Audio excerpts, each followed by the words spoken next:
Broker Daily Uncut. Broker Daily Uncut. News, views and opinion about what's shaping Australia's mortgage and finance industry. Hello everyone, welcome back to Broker Daily Uncut. Your host Jack Campbell, editor of Broker Daily, joining you again. Another chilly Monday morning. I'm joined by Alex Whitlock. No Phil today, Alex, just me and you. Hi Phil today. Yeah, no, he's out and about. He's interstate, I think is the term that he used. So he's not around today, but we'll muddle through. We'll get through it. He's a busy man. It's been a pretty busy week here on the news side of things. As everyone would have seen in their inbox, RBA's decision came down, a bit of an unpredictable one. I think we talked about it last Monday on the podcast that all the majors and all the economists that reach out to us pretty consistently were saying it was going to be a cut, and then they turned around and held. Did you have any thoughts on that? Yeah, it's funny really, because in the run-up to the decision, everything looked set that there was going to be a cut, but just on the morning, there was just sort of the few reverberations that the RBA may well hold, and they have done. And look, I don't know what the opinion is of economists, lenders, and those that are probably a bit closer to the decision, but certainly from sort of opinion on the street, I think most people that I've spoken to, and I've spoken to some brokers as well, don't really understand the decision. They go, well, why? Why hold? And why indicate that you're going to cut at the appropriate time? Just cut if you're going to cut. Yeah, well, I think a big thing that played into it was we have at the end of the month the CPI data that comes out, which I think they're going to be keeping a close eye on. And then on top of that, some people were predicting that maybe they're just doing one cut a quarter. So if they cut at the August meeting, that would bring it into the next quarter. But I think the moral of the story is, as people might have seen with the article that we ran on Friday, was don't count your chickens before they hatch, and keep your ear to the ground, but also don't get ahead of yourself. I was speaking to a broker at an event last week who made some promises to clients that there would be a rate cut come July, and then had to turn around and speak to his clients and say, actually, there is no rate cut. They've decided to hold, which I think can put him in a bad position. So I think that's something for brokers to take home, that it's never really a shoe-in, right?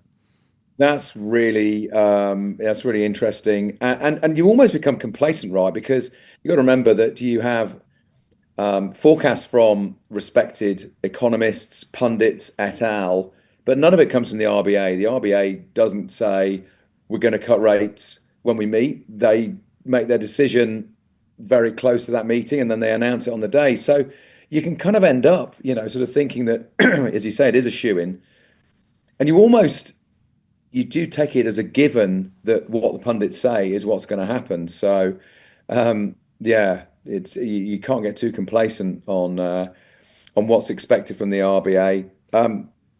I think in terms of the overall impact from sort of a mortgage and finance perspective, I don't think it's too major. I'm looking at I sort of glanced at the auction clearance rates. They're pretty healthy. I don't think there's been any sort of knee-jerk reaction from buyers. Melbourne's increasingly looking like it's picking up. I've noticed really over the last over the course of this year, it's been, the clearance rate's been tracking up. It's that market looks like it is starting to stabilise.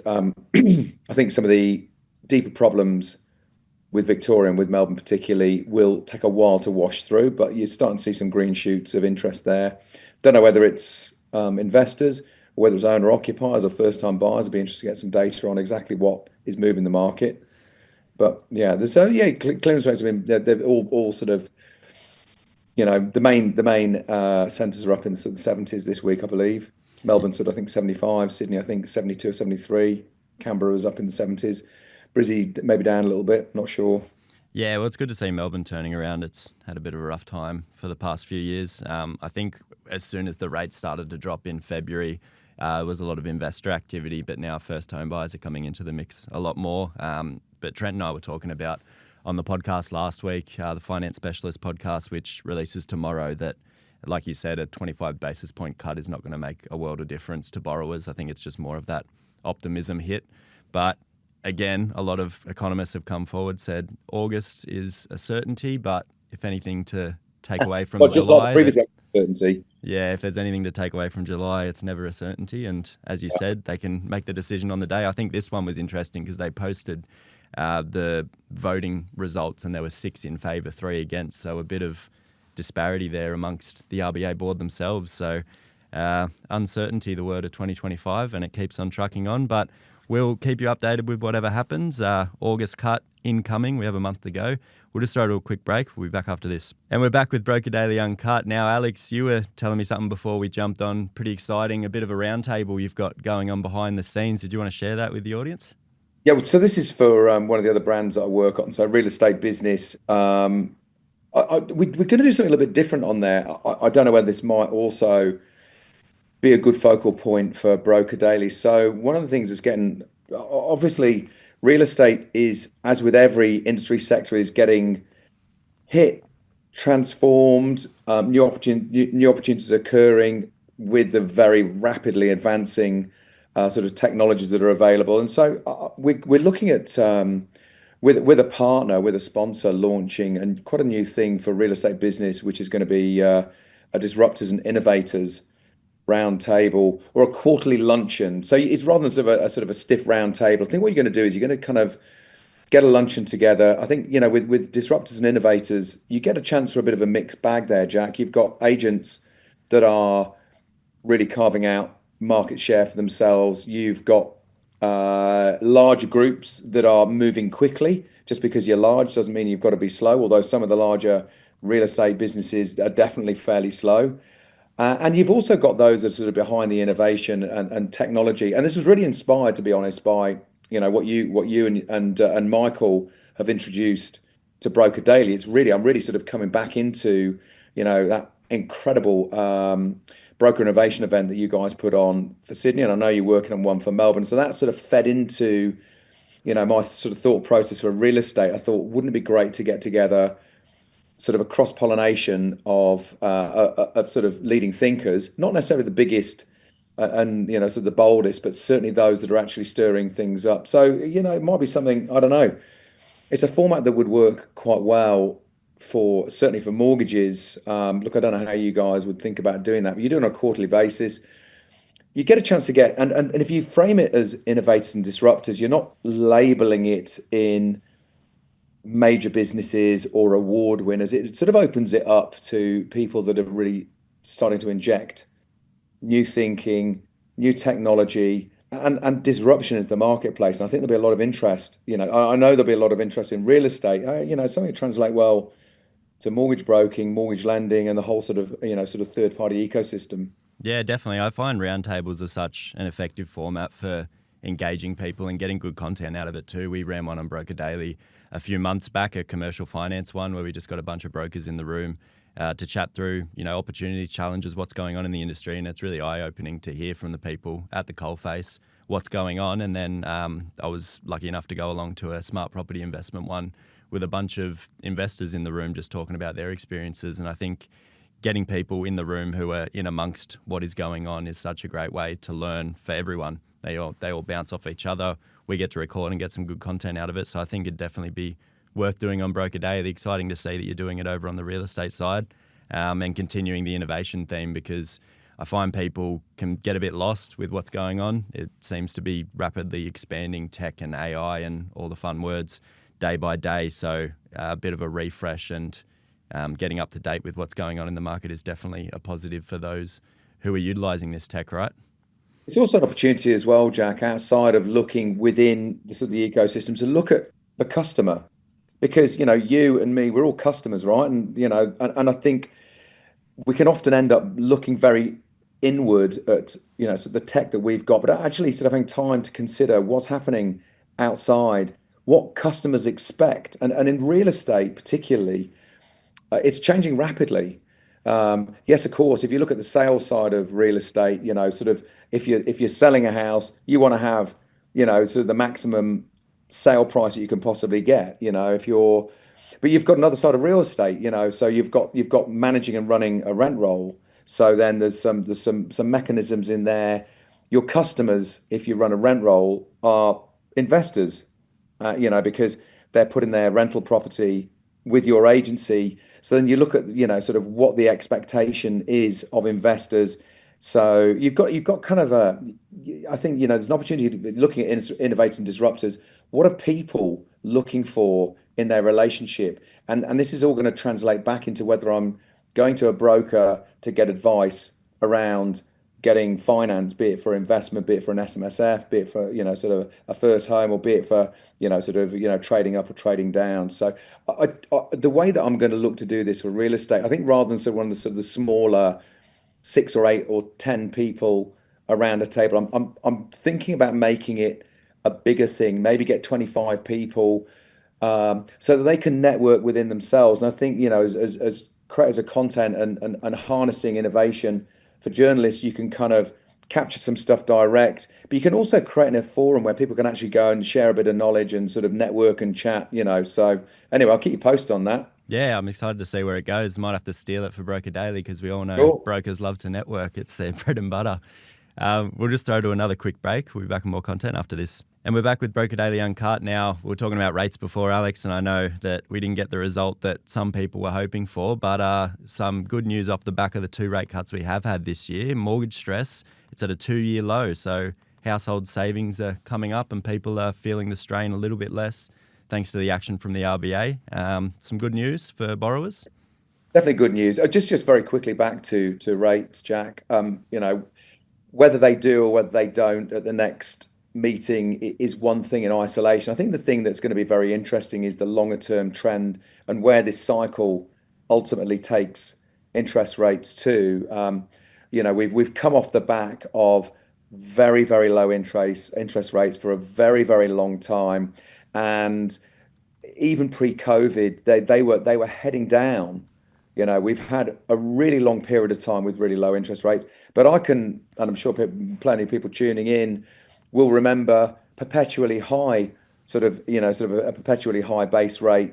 And, whether we get another 25 basis point cut, or whether the RBA decides to kind of, sort of trim it down or give a bit more to get it back in line with its traditional levels. It'd be very interesting to see, where we end up and where the base rate ends up.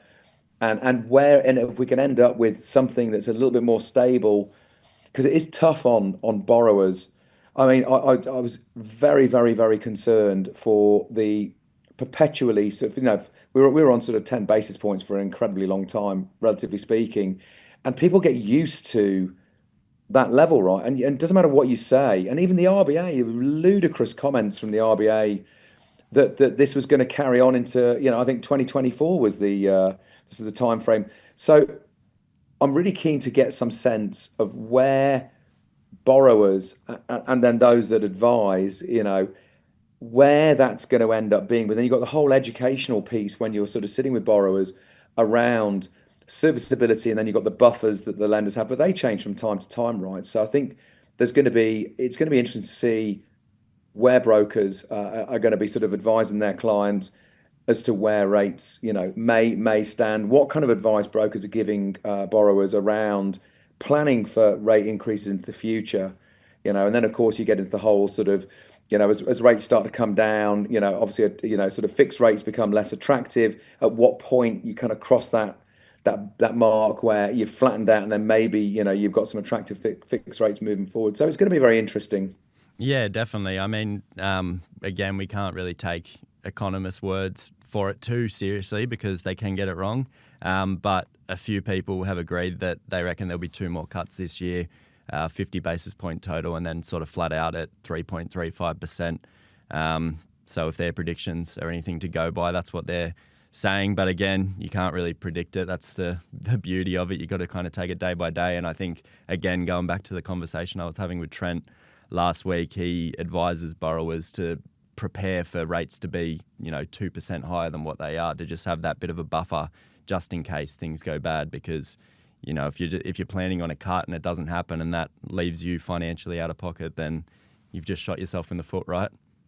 You talk about, this sort of mortgage stress, which, is a term that was probably coined, I would say, back in at the beginning of the GFC, when, or in the run up to the GFC, because you had this sort of perpetual 25 basis point cycle rate rise after rate rise after rate rise after rate rise. But it's a very real thing, and it's as a mortgage holder, when rates are going down, happy days. Or if rates are at sort of 10 basis points at a base level, you know, mortgage stress is a really, really tough thing. But you kind of just tighten the belt, and you keep tightening the belt.